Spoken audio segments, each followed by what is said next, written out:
In the bustling streets of Toronto, Wallace Wells, the charismatic and fashionable roommate of Scott Pilgrim, found himself in the center of unexpected attention.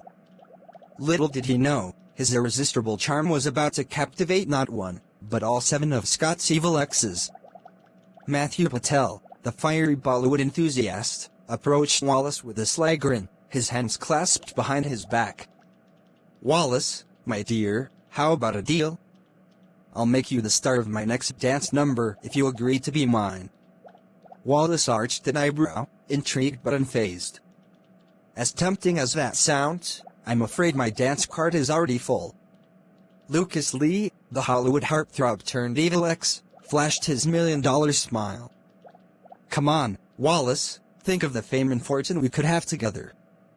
I'll even throw in a leading role in my next blockbuster." Wallace chuckled, shaking his head.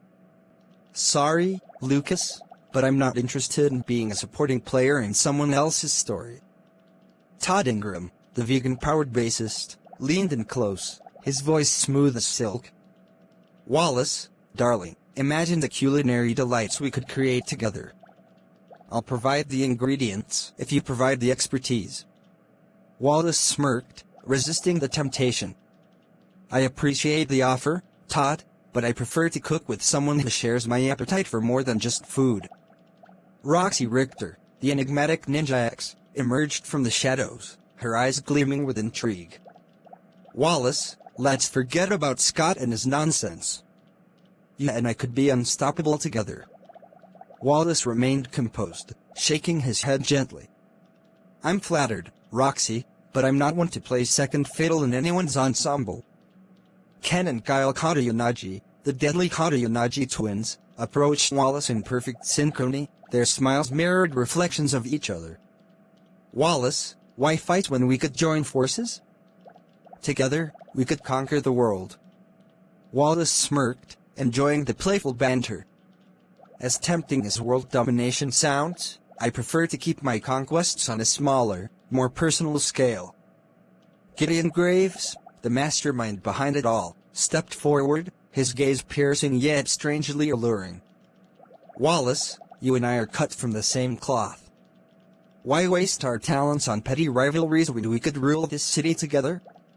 Wallace met Gideon's gaze with a hint of defiance.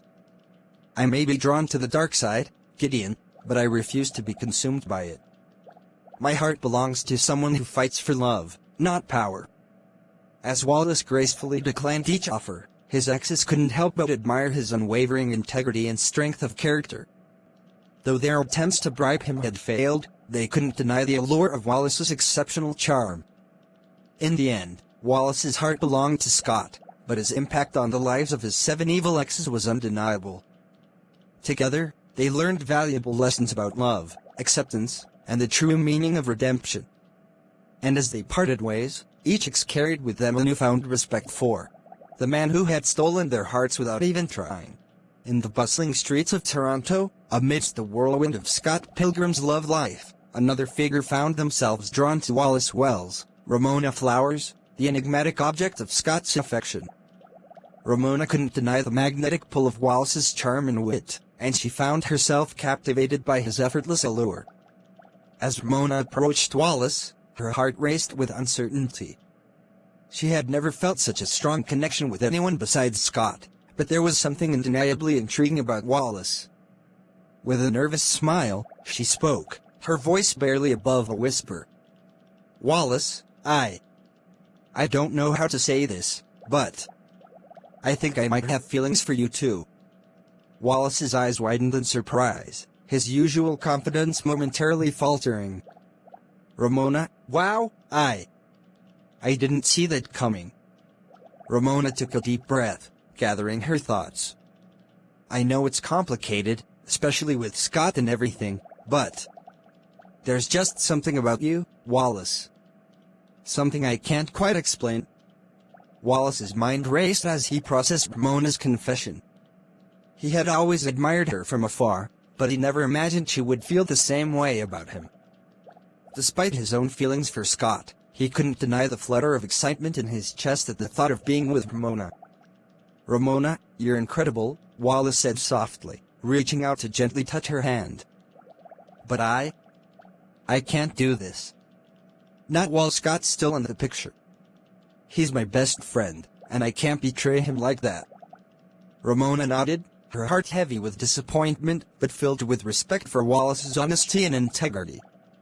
I understand, Wallace. I just had to tell you how I feel. Maybe someday, when things aren't so complicated. Wallace smiled warmly, squeezing Ramona's hand reassuringly. Someday, maybe. But for now, let's focus on being friends. And who knows? Maybe we'll both find what we're looking for in the end. As they parted ways, Wallace and Ramona couldn't help but wonder what the future held for them. Though their feelings remained unspoken, the bond they shared was undeniable, and perhaps someday, when the timing was right, they would find their way back to each other. In the meantime, they would cherish their friendship and the adventures that lay ahead, knowing that no matter what, they would always have each other's backs.